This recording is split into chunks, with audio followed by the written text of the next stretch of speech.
Welcome, travelers, to High Fantasy. I'm Brett. I clapped and I shouldn't have clapped. You got me clapping. I need my herb pouch. Daddy's been paying for my salt. This is part of the poop patrol, ma'am. And I'm Emily. But I'm like, don't make the robots. Crunch. I would take Speak with Dinosaur in a second. I have beef with DC. It's a thing. It's a whole thing. Join us on our epic world-spanning adventures. Armed with only a bit of long-bottom leaf, we will delve into some of the most amazing worlds of imagination that have ever existed. Before we get into that, don't forget to check out our Patreon if you want to support the channel. And without further ado, let's get into it. You can clap. You can. Yay! Hello, everybody, and welcome to another episode of High Fantasy. I'm Emily. And I'm Brett. And I'm running the episode today. Oh my gosh. Welcome, welcome. First of all, thank you so much to our highest tier Patreon member, Minnie, for being an incredible supporter. Thank you all to our other amazing Patreon supporters. You help keep us going. And to everybody else who's listening, we love you. And are you ready for me to lead the episode this week? I'm so ready. All right. Looks like it might. All right. Are you ready to hear about today's topic? Yes. What are we doing for today's topic, my love? First of all, I want you to imagine this. Close your eyes. Close your eyes. Sit back. Listen to the ASMR. Okay, it's not gonna be ASMR, but I'm gonna be reading it. Just hit the microphone with something. Just listen. Shh. Shh. Everybody shut up. Everybody shut up. Yes. I want you to imagine this. You are a kid sitting in the back seat of the car. You have been stuck in there for hours. Your mom or dad at the wheel, driving through the beautiful tree-riddled landscape of Oregon on the way to visit some family. As you are driving, you see a large sign on the side of the road with the colorful caricature of an egg sitting atop a sign labeled Enchanted Forest. Oh. And on a whim, your parents decide to pull over.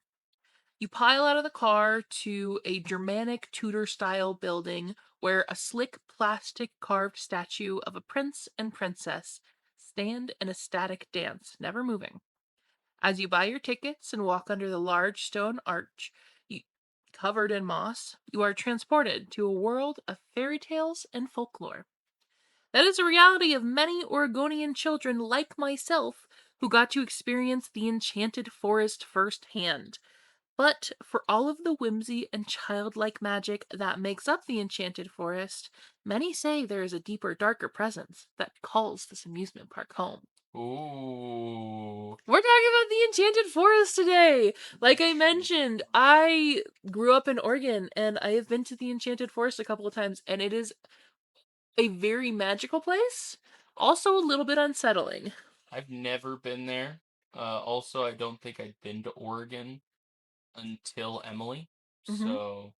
So really quickly, I'm going to show you. This is the kind of building that you initially walk up on. Okay.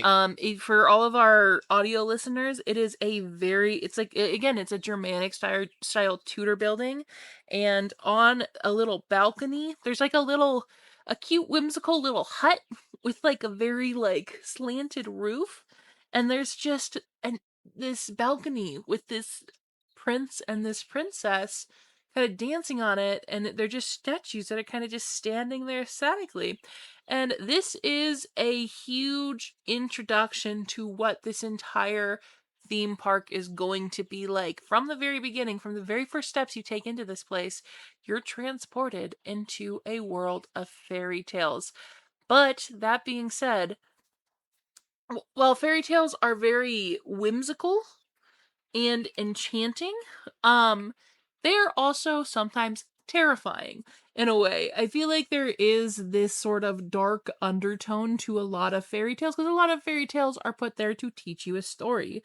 Teach you a lesson, yeah. Teach you a lesson, and this entire theme park is based off of them. So before we get into kind of the actual theme park itself, some of its attractions, and some of the stories based around it, I would love to tell you a little bit about how this park came to be. Okay. So, Roger Toft is the original creator of the Enchanted Forest. He lived in Astoria, Oregon since he was 5. Then, after serving in the Navy during the Korean War, he would move back to Washington, open a jewelry shop with his wife, and at this point, they would have their first son. Shortly after his son was born, they decided to move back to Oregon, taking on a more steady job for the Oregon State Highway Department.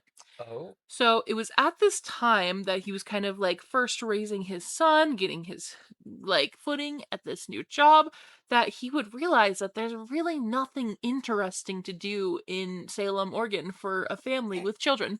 Okay. So he took it upon himself to make something himself. So this would be the moment where we insert the gif of, fine, I'll do it myself. Exactly. Yeah, all right. Exactly. So he ended up buying a 20-acre plot of land.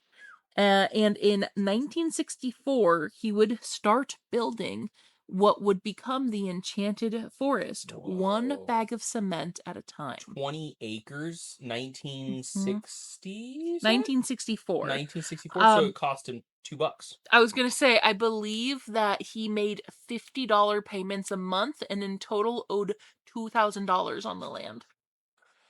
I think. All right. I think. Cool. It was a little cool. vague with that information. Yeah. That doesn't give me existential dread at all. That's No. so great. Way to like, and it's not even existential dread of like that's a suspicious amount of money. That's that seems appropriate, and it makes me sad that that's no longer appropriate amounts of money for 20 acres. So fair. So, he would buy this plot of land and he would start building it one bag of cement at a time. And he started out, he's a sculptor, so he starts making these figurines. And essentially, what he's trying to do is he is working on something that he calls the storybook trail. So, all of his friends at this point just give him so much shit for this. They do not believe in his vision. They even call the project Idiot Hill. He is spending every second of free time that he has on this project. Every last cent, every second of the day. He is working on repairing watches for people to make extra money as he works on this project for the project. So, does he have a normal job at this point in time? Or is he just kind of like, I went to war, I'm getting a paycheck? I think that he is still working for the Oregon Highway Department, essentially, at this point. And he's fixing up watches on the side. Exactly. I think it's just every ounce of free time that he has is going into this, essentially. But I'm pretty sure he does still have this day job because from what I was reading on the website, it essentially, and this is all coming from the Enchanted Forest official website, it's their history page. Essentially, what it was saying was that, essentially he spent all of his, I guess his coworkers and friends were the ones calling it Idiot Hill. So I'm pretty sure being mean to him. Exactly. I'm pretty sure he was still working at the highway department at this point, but it wasn't super clear on the website. Also wild. Go off to war and then go work for the highway department, scraping up roadkill. So as they were getting ready to actually open the park, they almost met failure. Oh. Because they needed $2,000 to just add the finishing touches on the park to get it ready for opening. And even their bank was like, we ain't touching this. Whoa. So even he needed the same amount of money that it cost to buy 20 acres of land back then to finish this park that he was making. And I could be so wrong. It might not be the 20 acres was the 2,000, but I saw the number 4,000 on the website as like a rough total for everything. So that might have been like the total to make all the sculptures and stuff. I could be very wrong in what I read, but don't take my word as law. I would love to see the inflation numbers from 1960 to today. 1,000%. Doesn't seem like a lot, but it might have been. But one bank would take a chance on him, and they would give him the $2,000. So originally, he thought the project would only take him 2 years to complete. Okay. It took him 7. Oh. So 7 years later, on Sunday, August 8th, 1971, the park would finally open. They charged $1.65 per ticket, and opening day, they would have 75 people show up and visit. The next Sunday, 1,000 more people would show up Whoa! to visit the park. So it's huge success. Huge. And since then, it started as just a storybook trail, but since then, over the years, they have kept growing and growing and expanding and adding on new attractions. So I'm going to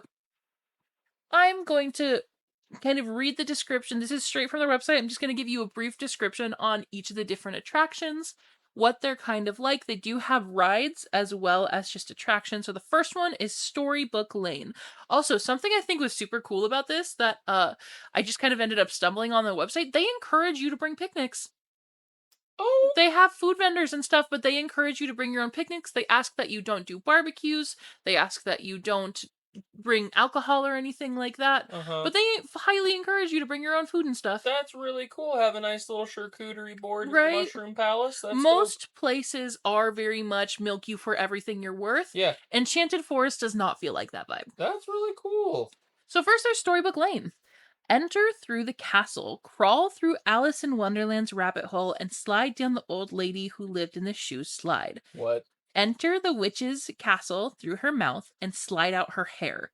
This was the first area to be built at the Enchanted Forest and still contains most of Roger Toft's original creations featuring many childhood nursery favorites.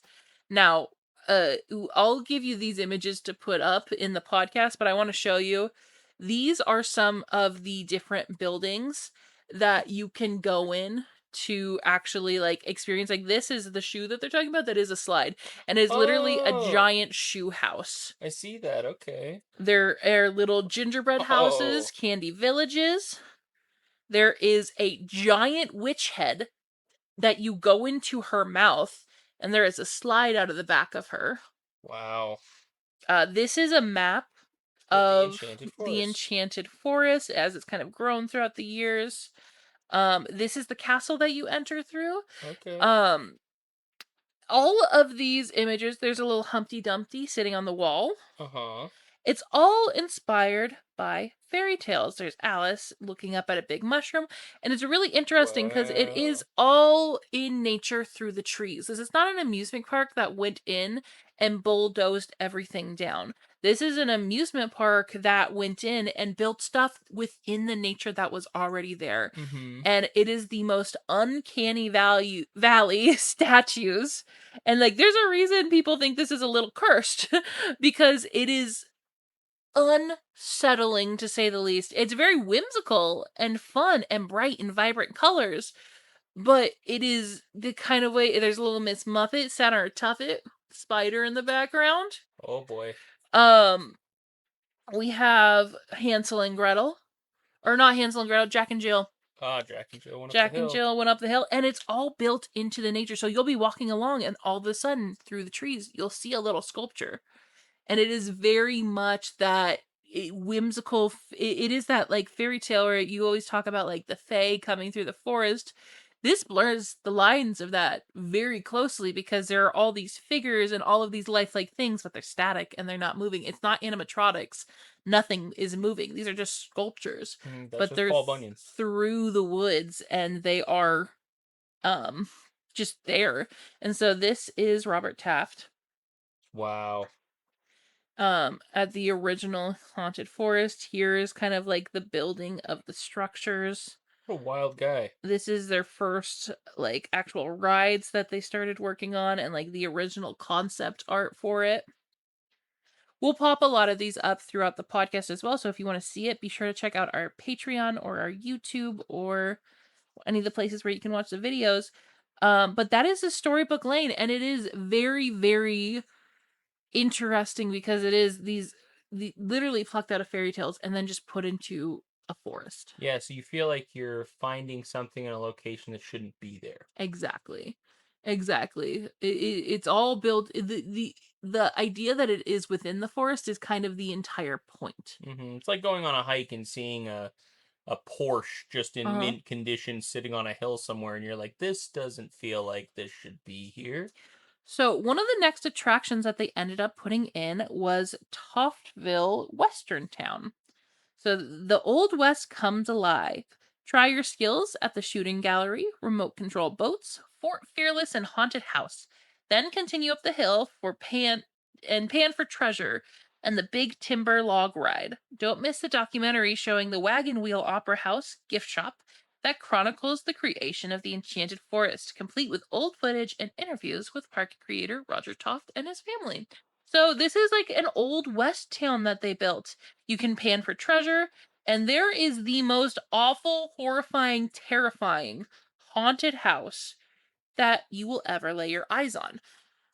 It Oh, is no thanks. it is literally a house. Now, they say that this house was already on the land, but there are no historical records that really back that up. Oh. But if you see it, it looks like a house in the woods. Mm-hmm. This isn't a haunted house attraction that somebody put up. This is an old, dirty, gray, musty, dusty house in the middle of the woods. All right. And on the inside, it is the most almost like juvenile, I guess. Hmm. Haunted house. There's animatronics of like clocks that are bobbing up and down.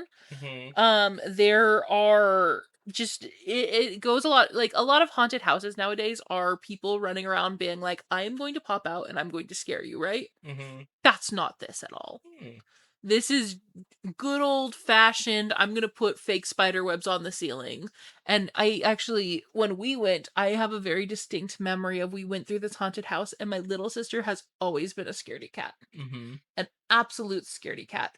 And like the second we get in, she starts freaking out. I think halfway through, she's having like a panic attack, and my dad ends up having to pick her up. And she's wearing these platform flip flops, as you do in the year of our Lord and Savior 2006. And he's carrying her through, and by the time we get out, one of those platform flip flops is gone. It's So that was 20 years ago.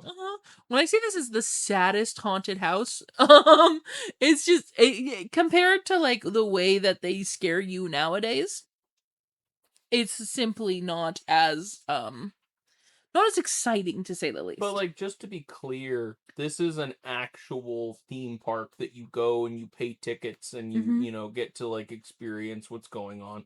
This isn't like somebody built it and just kind of left it and it's been overgrown and over, Yeah. so because originally when you were saying it, that's what I thought. I thought Yeah. it was being like overgrown by nature and stuff, and I'm like, oh yeah, that would be creepy. And then it's like, no, people actively upkeep this. Like, it is a full-on amusement park that you can still go to this day. It is fully upkept. It is very much an amusement park that is very popular, that you can walk through to this day. But it's weird because again, when you go to an amusement park, you used to like it being in a barren wasteland Mm-hmm. with the only trees in there that were artificially planted because they wanted a tree in that section specifically. Mm-hmm. This amusement park was almost built around the nature that was already there. Mm-hmm. Although I do have to say, like, it's kind of crazy that it took this guy 7 years because he built this specifically because there wasn't a place for families to go and do stuff. And he was like, I want a place for my family to go and do this stuff. But then 7 years later, your kids aren't as young as they used to be. Mm-hmm. And so that's a weird concept of being like, oh, well, now they're too old to enjoy this thing that I've spent 7 years building for them. Mm-hmm.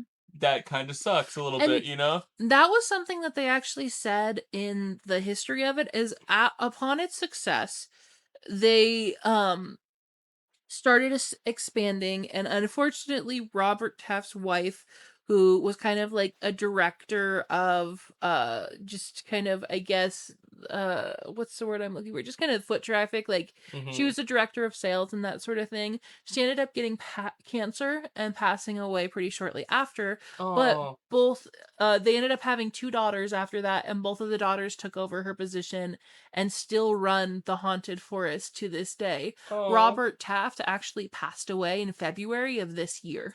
oh no. And so his family still runs the Enchanted Forest, and they've actually spoken out about it. They don't plan on closing anytime soon. Nice. That's super cool. I love that. So it sounds like it's been a big family operation that just kind of keeps them going. That's nice. Family business.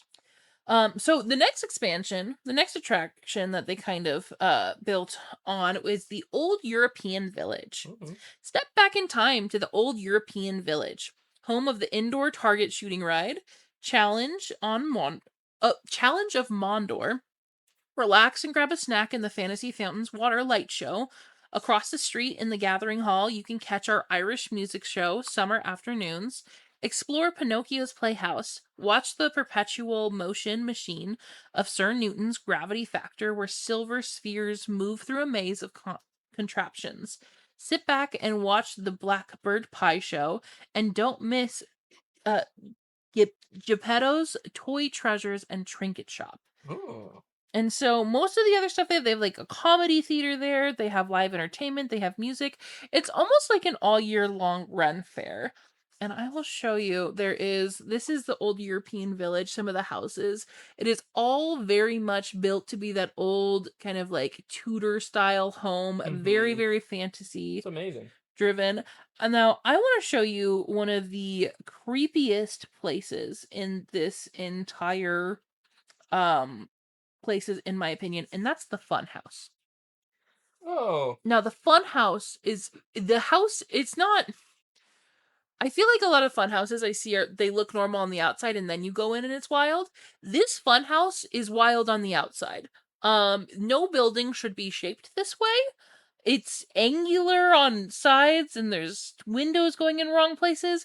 And I think the scariest part for me is there's just a dude outside one of the windows.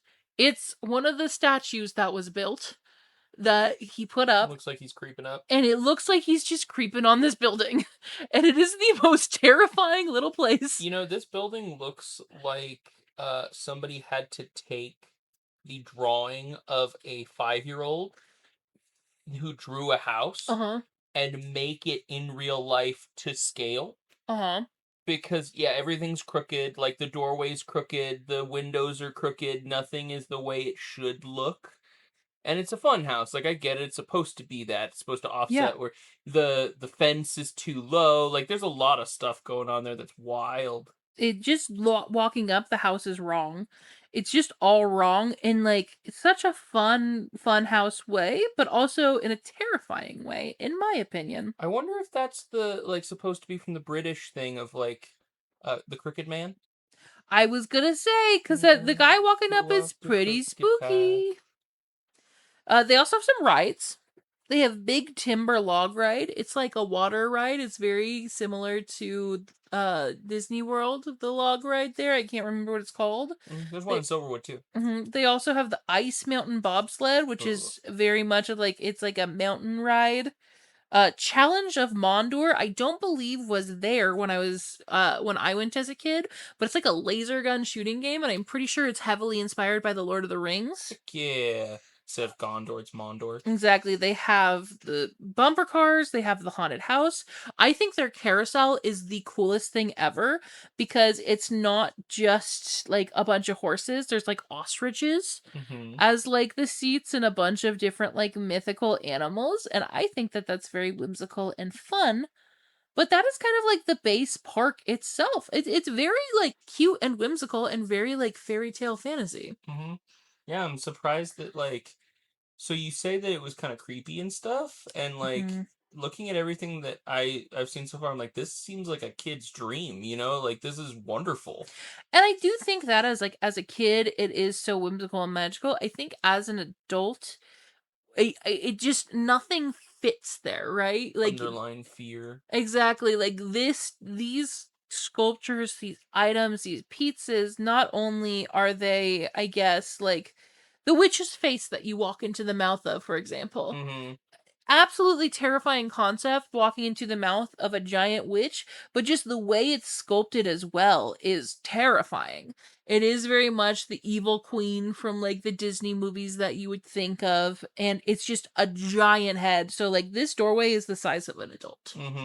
Like so it's just this huge face, and it's I think it's the fact that it's all partnered into the forest where it's like It feels like it fits a little bit too well. This is what you hear in the stories. You hear the stories about the fairies coming out of the woods to snatch you and take you away. Or tempt you in deeper into the woods. Like, yes, come look at the new thing. Yes, yes. And this is doing exactly that. Mm-hmm. And I think that's the unsettling part about it. Now, this is a very funny Reddit post that I want to show you. It's somebody who was going through the haunted mansion of the Enchanted Forest, and the caption is, I was recently at the Enchanted Forest down in Oregon. I look at a couple pictures while in the haunted house.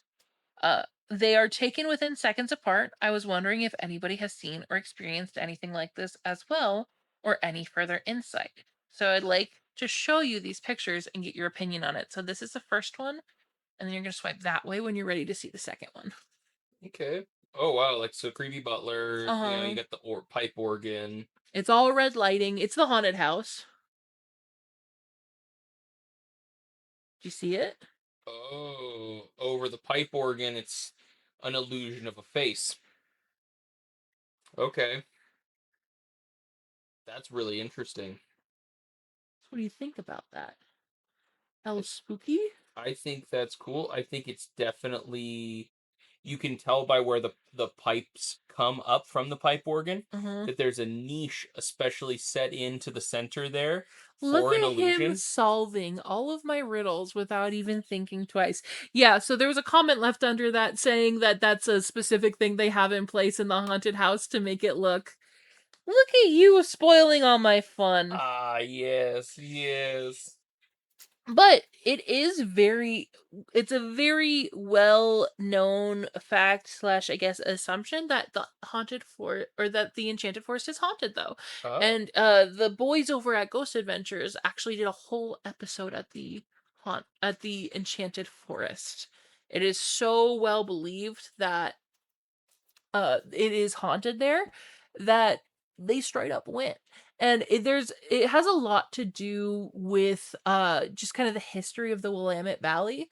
That whole area was a big place back when America was being colonized, where there was a lot of there was a lot of tension between European settlers and Native Americans. Mm-hmm. And so a lot of battles going on. Lots of death in that place. Yeah. So a very automatically charged up place. So we're going with like, it's not quite this, but it's just the Indian burial ground.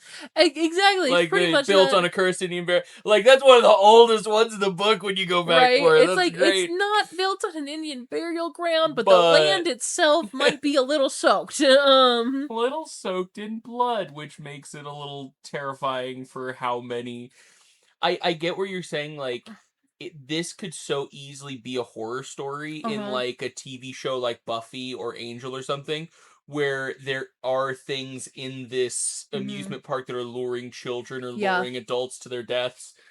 And they're just randomly popping up at random intervals of like, I've never seen that attraction before, and then you go a little too far, and then all of a sudden, So I wanted to read to you from this is the website portlandghosts.com. Oh. Portland is like a very haunted place, and just as like a little prerequisite, I believe in ghosts. I don't believe that every single time something happens it is a ghost, like some people I think are very quick to assume, but I do believe that stuff is out there. But this is what the website Portland Ghosts has to say about the encounters at the Enchanted Forest itself and the claims that are being made. All right, let's hear it. Hauntings at the Enchanted Forest. People have been reporting ghost activity at the Enchanted Forest for years, and some believe that the hauntings predate the park itself. The Enchanted Forest sits near the site of the conflict of Battle Creek, where white settlers engaged in deadly battles with the indigenous Native Americans. Park goers have seen apparitions in clothing from the 1800s and in traditional Native American attire. Staff have reportedly arrived at the park in the morning only to find rides set up and turned on, even though no one has been in the park. They have also heard disembodied voices and feelings of being touched. Visitors have claimed to find items that were in their pockets suddenly displayed in the old European village exposition. Yep. Yeah, exposition. Yep, sorry. Like exhibit? Yeah. No, that just sounded weird in my brain. Yeah, no, you're good. Electronics regularly malfunction within the confines of the park. Children have also insisted that they were transported to some sort of parallel dimension, and there have been reports of fey folk and other human-like entities in the park. Is the Enchanted Forest haunted? Over the years, stories have circulated that the Enchanted Forest is haunted by various entities who used to reside on the land. Visitors hear voices of children and adults alike have been heard. Others have seen full-bodied apparitions of American settlers and Native Americans inside the park. Even staff members are scared of certain parts of the park. You might see them screaming and running from the haunted house. Even staff members are scared of certain parts of the park. You might see them screaming and running from the haunted house, which some believe is genuinely haunted. So, wow. Then we're going to get into a little bit of what they say in Ghost Adventures itself. So, the Challenge of Mondor and the Haunted House. In 2018, the Enchanted Forest was featured on season 20 of Ghost Adventures. Throughout the episode, and by the way, this is still from portlandghosts.com. Okay, so this isn't the thing yet. The actual, Ghost Adventures yet. So this is talking about the Ghost Adventures episode, I guess. Oh, okay. I actually just rewatched the episode today because I wanted to stay up to date on it. I wanted to make sure I was giving you the best information possible. Yeah, definitely not because you want to rewatch it. No! That show sucks. I would never watch a show of my own fruition. Never, ever. Definitely not multiple seasons of it, for sure. No, I would never do that. Anyways. In 2018, the Enchanted Forest was featured on season 20 of Ghost Adventures. Throughout the episode, Zach Bagans, Aaron Goodwin, Billy Tolley, and Jay Wasley recorded audio and video footage at the park. The activity especially affected Goodwin, as he had visited the Enchanted Forest throughout his childhood. In the episode, Goodwin's sister, Amy, recalled being touched on the shoulder by an unseen force when she was visited at the park as a young girl.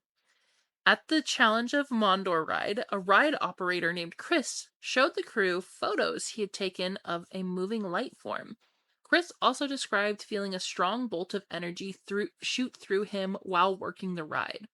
While investigating the ride, Goodwin heard animal-like noises, felt cold spots, and captured a disembodied voice saying, "Look at you." The haunted house is a hot spot for spirits. It's said that a real house used to exist on the haunted attraction site, but no land records can confirm that. The Ghost Adventures team heard moaning and a child's voice while in the attraction. They also captured audio recordings of a woman saying, "Hello, this is my house, home, come to mom, and goodbye." It was speculated that the female ghost was searching for the child spirit heard earlier. Bagans felt a cold hand on his back and asked the female ghost where she was touching him. She confirmed that she was touching his back. A free-floating apparition was also recorded in one of the haunted house's rooms. The spirit was so active that when Baggins asked it to move its leg, the spirit immediately kicked its leg up. Baggins said that he was completely drained of energy by the end of the investigation. Toph's granddaughters, Ashley, described the energy inside the haunted house as overwhelming and anxiety-inducing. Wow. So that is kind of what they found in the episode. That's a pretty good recap of the episode that they did it on it in particular. Now, here is the interesting thing I find about this. Okay. I did some decent digging and a lot of searching. I didn't find any first-hand accounts. It was a lot of he said, she said. It's a lot of this person claimed this person, and that's, that's gonna happen, but in the age of the internet, Yeah. and the amount of people visiting a theme park, Accountability is at an all-time high. Exactly. It just feels strange to me that 0 people, like the only post I found about it was that one Reddit post that was very quickly debunked as a gimmick of the haunted house. Yeah. And I think here's the thing is this place is a little unsettling when you go to it. Like, sure. You're already kind of on edge. And there's also a lot of people around. You're in the middle of the woods. And I think even like without any of the extra stuff, being in the middle of the woods can be scary on its own because there's so many, like, I guess, hiding places. So many places to hide, so many dark shadows, anything can be creeping around the corner.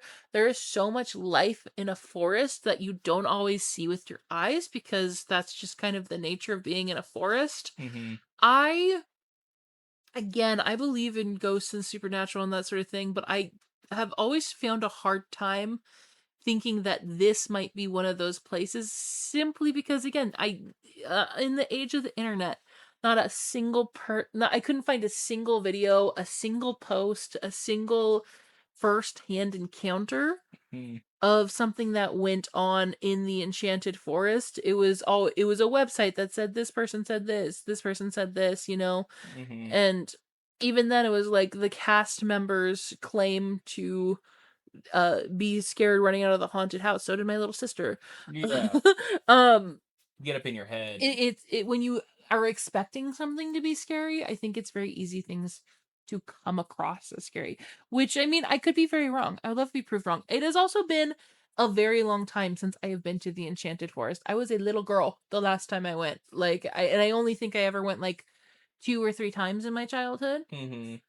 But is definitely one of those places where I would love to go back to.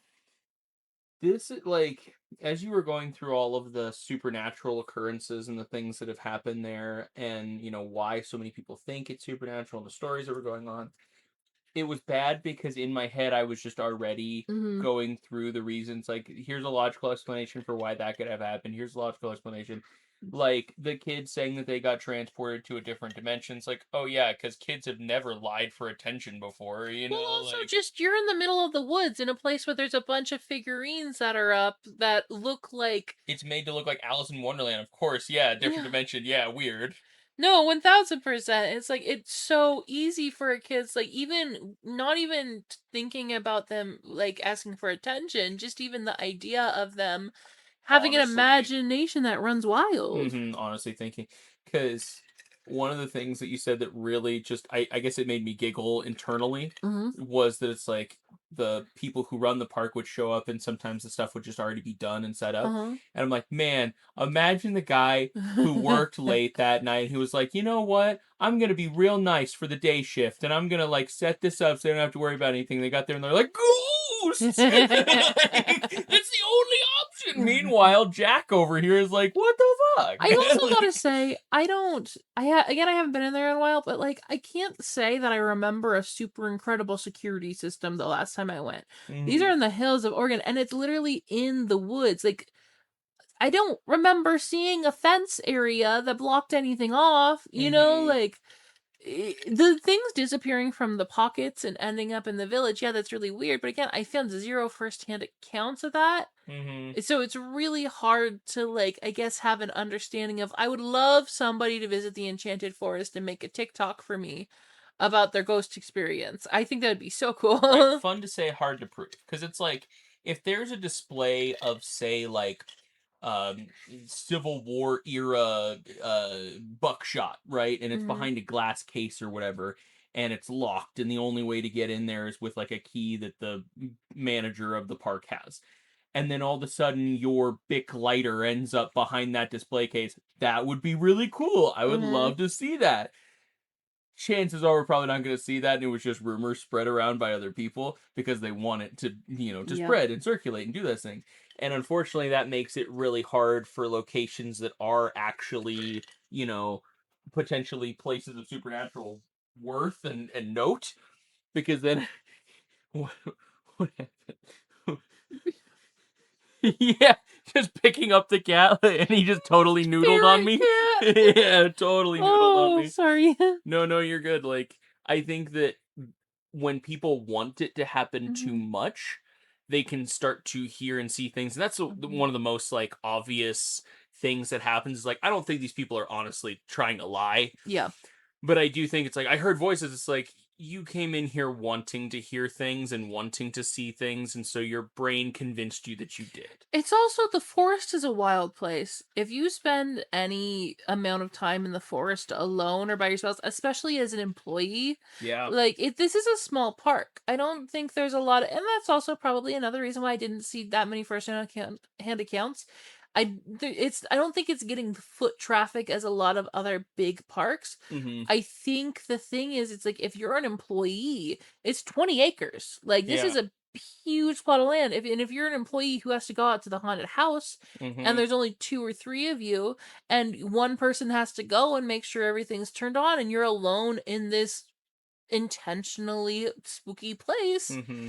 your mind is going to hear things and see things and feel things. Like we all feel that feeling after watching a horror movie and all the lights are turned off and all of a sudden you have to go to the bathroom down the hallway and you're like, okay, I need every single light on in the entire house. Yeah. It's not always you expecting it, even consciously. It's that subconscious idea of like, this is a scary situation and it feels uneasy from the get-go. Mm-hmm.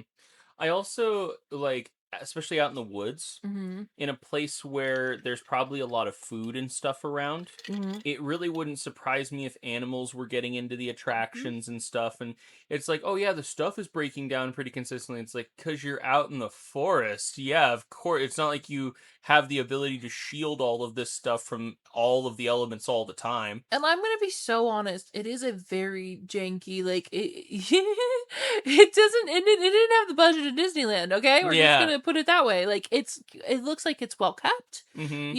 and it looks like everything's up to date, but like these aren't going to be the rides that are going to be like quadruple safety checked. It has like loop de loops and is going wild, Yeah, This it's gonna go in a is straight line. exactly this is gonna be fun Yeah, and it's going to be an adventure and it's going to be whimsical. I'd love to go there. I would love to take you there. I would love to go there again. And also I would love to be proven wrong.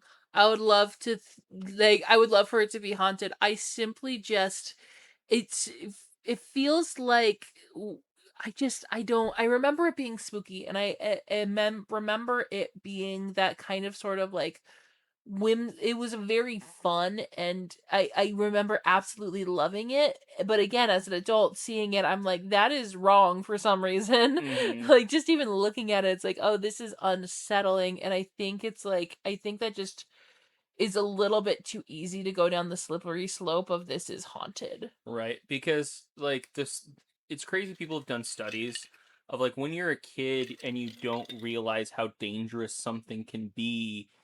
A kid looks at a dark alley and all they see is a shortcut home. Mhm. An adult looks at a dark alley and all you can picture is, murderers lurking in the shadows, or people that are gonna try and kidnap you, or do terrible things to you, or drug dealers, or Mhm.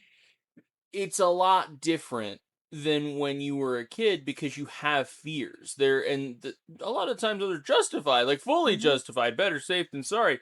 But as a kid you don't really have those. The world hasn't kicked you into the ground enough for you to be scared of these things. Yeah. You I didn't sit remember doing there. some crazy stuff as a kid. Yeah, you didn't sit there and watch like murder documentaries and Mhm. then be like, oh, that is something that could happen. Killers can be in ditches, The amount of trees I climbed as a kid, not even worrying about if a bug crawled on me, Mm-hmm. didn't care at all. Yeah, Like bug crawl on you, or you fall 20 feet and just like break your arm. you are not as a kid you're still figuring out what to be afraid of and what not to be afraid of. Yep. And even that I remember like again my sister freaked out at the haunted house, and Mm-hmm. like I have always had a high tolerance for spooky things. I didn't think it was that intimidating, but like full grown adults claiming to run away from the haunted house in fear. I've met those people before, Yeah, those full grown adults who would find that haunted house the my most aunt. terrifying things in the world, Yeah, like 100%. and it's literally like a floating clock in a room, and like an organ that has a hologram face, Mm-hmm. appear in it, and it's really cool and fun, but it's a haunted house. It's Mm-hmm. supposed to be, spooky. It's supposed to be scary. There is this really, and this is a fun little scientific fact. When you think about lemons, and you think about like freshly cut lemons with lemon juice running down them, it immediately makes your mouth start to salivate Uh-huh. because you can picture the tartness of that lemon. You know what it's going to be like. And the same phenomenon is actually effective in a lot of things. And one of them is exactly that of if you are told there's a killer behind that door, There might not be, but your heart rate's going to elevate. It's going to Mhm. start to make adrenaline course through your body because you might have to run. It can trigger the fight or flight instinct in people, and if it's flight, you're gone. Mhm. Like, your body tells you it's time to leave, and it could be for absolutely no reason at all, but being told, hey, this is a really scary place, man, and there might be some ghosts in there, and you might hear some crazy Mhm. stuff, and it's gonna be what even that conversation had outside of Mhm. the creepy place is gonna start to freak people Mhm. out. Like, And I fully believe that there are some places where it's like you go into it knowing, but then there's also some stuff that happens that is unexplainable. Mhm, From everything that I've heard about this, it is all subject to, I guess, interpretation, where it's like, if it didn't happen to you, then it's not gonna feel very believable, yeah. where it's like, again, even down to firsthand accounts, where it's like, that it had like an example or two from the show, but it feels strange to me that something that has been around for this long and continues to exist. I Mhm, wasn't able to find like a single, and to be fair, I probably could have done even more research. I should have gone on TikTok mhm, and seen if anybody made any TikTok experiences about it. I will say I missed that, but I went to Reddit, man. And Reddit has everything. mhm. So I was like, if I couldn't find a single ghost paranormal story in the Enchanted Forest on Reddit, I don't know. That's what maybe I'm the red flag for thinking that that's not believable anymore. But Yeah, it is kind of like, it's a crazy thought because obviously some people want to believe that there is more to life than just this, right? Mhm. And so we look for signs of the afterlife, of ghosts, of communicating with spirits. And obviously, who doesn't want to talk to a deceased loved one? You know, like, Mhm. there's so many reasons. We want to bring them back. We want to talk to them one last time. Like, there's so many things we want ghosts to be real for. But when we acknowledge that ghosts might be real, it becomes a scary concept because that is a whole world of unknowns, if that is the truth, Mhm. that we now have to try to comprehend and give rules and laws to, and figure out how that works and why it works the way it does. And people have spent since the dawn of time trying to figure out what those rules are and how to interact with that world and the things that you can do, like Ouija boards or tarot or crystal readings. Like, there's so many different religions have been trying to Yeah. crack that one for how long now, and everybody always says I figured it out, and it's like, okay, well, then talk to the dead guy. The Yeah, Catholics have a lot to say about ghosts. it's a lot. You Like, know? it's so much, right? And every religion has Yeah. something to say. It is a big thing, but it's such a hard thing when we live in a world where people can be deceitful and lie. Yeah. And so even if if somebody tells you the story, if we lived in a world where you couldn't lie, you could be like, "Oh my gosh, that's crazy! You actually did see that. That's wild." 1000%. Whereas now it's just like, okay, sure you did, Steve. Like, I don't actually believe that you did see that, and they could have is the problem. Like, it could Mhm. have actually happened to them. And that's the thing. I personally err on the side of Caution. belief. Hmm.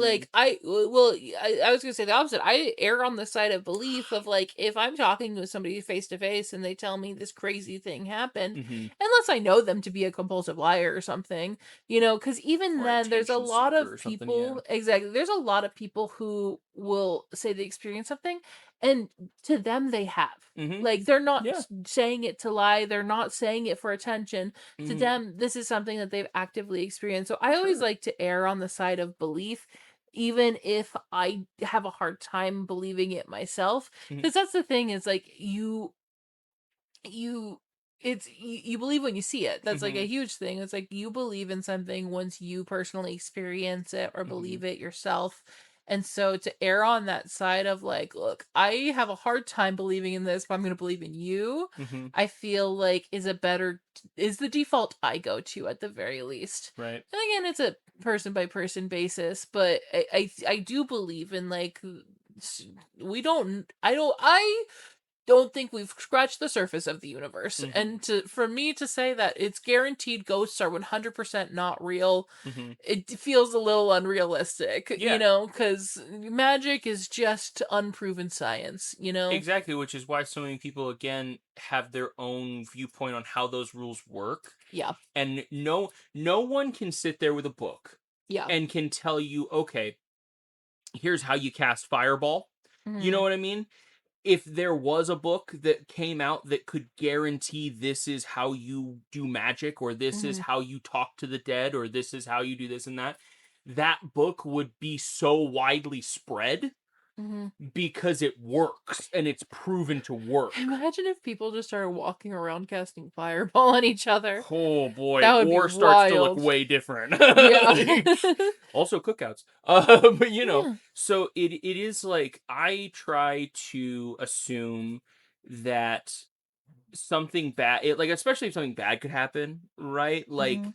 there are times that there is a big part of me that I want to see the bad thing happen, even if it is bad, just because then it would be proof that this happened. Yeah. But that is inherently a bad decision, so it's Mhm. like don't egg ghosts on, don't do things like that, don't stick your finger in fairy circles. And that's the thing is people who don't even believe in it will a lot of times be like, "Well, we're not doing that." Yeah, but we're not gonna But we're mess with not the Ouija board, exactly. like I don't it's believe in this, but on the off chance, there's not a whole lot of people in the world that if they came to me and told me that they saw some supernatural stuff, I would just outright 100% believe them.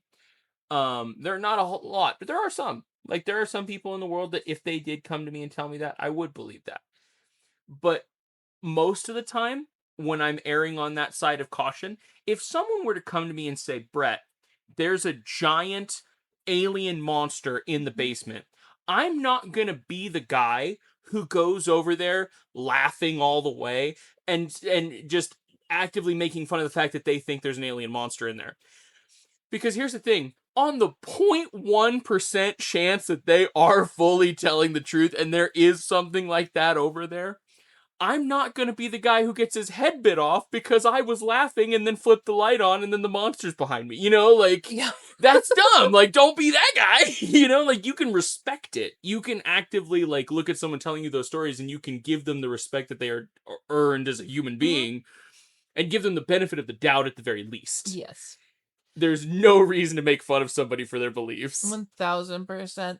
So I do apology. This is my apology video. Oh. That this video was a little bit shorter, or that this podcast was a little bit shorter, but I do want to leave you off on a little bit of a spooky note. Ooh.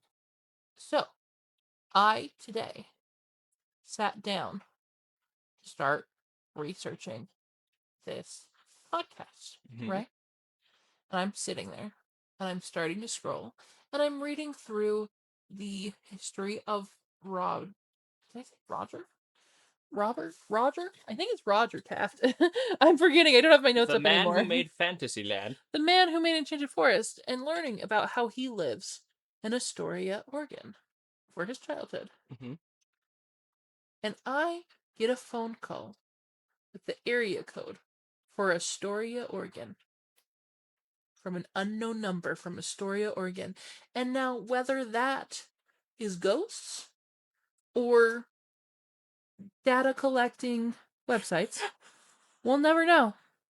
But it is a little spooky fun fact that did happen today. And that's the episode of High Fantasy! Wow, great episode. Love that. Thank you all so much for listening. We appreciate you all so much. If you like nerdy fantasy things, which we're assuming you do because you're here, and you also like food, you might want to check out the Copper Spoon Chronicles. It's a cookbook that I wrote. That's pretty cool. Brett usually does this part, so I feel a little weird shouting myself out, but here we are. We love you all so much, and goodbye. Oh, what? And follow our do Patreon. Go to Patreon. Thanks, babe. Yeah. I mean, thought of it on my own. Go follow our Patreon if you want all the episodes a whole week early, as well as a bunch of extra bonus content, including a bunch of written recipes. And with that, we love you all so much. Thank you for being here and listening with us. And goodbye, merry travelers. Goodbye. Goodbye.